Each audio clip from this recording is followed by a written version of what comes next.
Hi viewers, magandang hapon. Ako si Levi Arevalo, ang inyong sinusubaybayan. Magandang hapon sa inyong lahat. Pasensya na, maingay dito sa lugar namin. Ngayon, bakit tayo nandito? Ito itong ginagawa natin na welding machine. Bakit nagkaganito? Kasi hindi na magamit itong selector switch. Kaya nangyari, ganyan na ang ginawa ko. Ayan, nakita nyo. Kung ano lang yung gagamitin ko, halimbawa ito number 2. Ito lang ang pagdidikitin ko. Pero yung iba, ayan, yan. Huwag ninyong pagdidikitin yan. Ayan, saka yan. Hindi niya pagdidikitin dahil pag pinagdikit niya, masama yan. Pwede yan sumabog ang welding. Ganun po mga ka-viewers. Delikado po. Pag nagkamali po kayo dito, sasabog ang welding nyo. Kaya kung ang gagamitin nyo lang ay number 2. Number 2, ayan po, number 2. Sa number 2 lang po kayo. Malakas na po yan. Kasi 2 3, 4, 5. Yan po, ito, wala po yan. 0 po yan.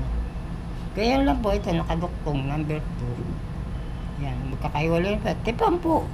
Hindi pwedeng walang tape yan. Naku, hihigo po yan ng vibration sa chassis at kakalampag po yan. Kaya, safety po pag may tape na ganyan.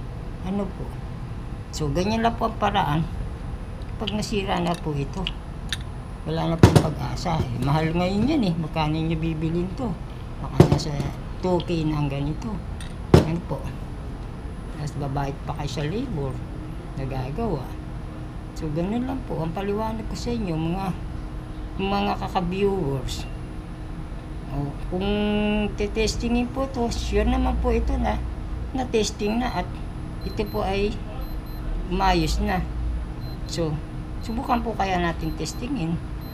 Sige po. Ito muna natin. Kita nyo naman yun yung wire mo. Oo. Ito po. Testingin po lang. Ito muna po yung ating camera. Ayan po. Ayan.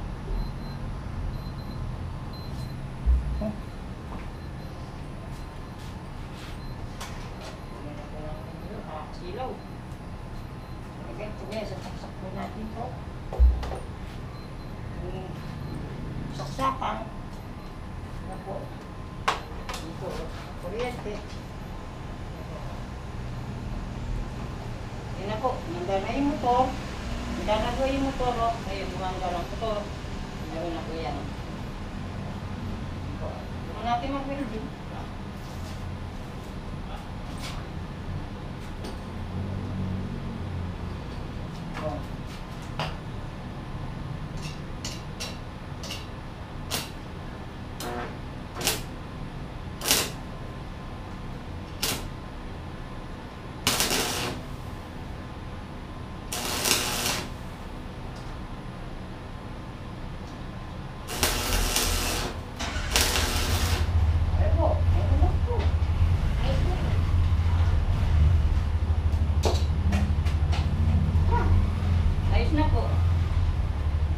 Mga ka-viewers,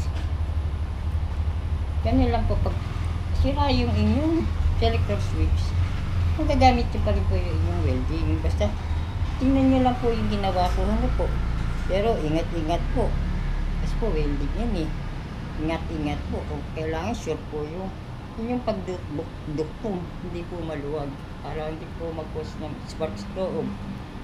So, yun na lang po mga viewers. Thank you na lang po sa inyong panunood. Andito na lang po tayo. Ayan po, tingnan nyo yan. Para malinawan nyo po. Sana po may natutunan kayo sa aking mga pinakitang video. So, ayan, maandar pa po siya.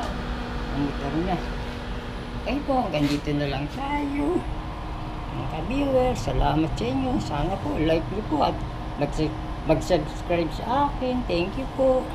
Bye!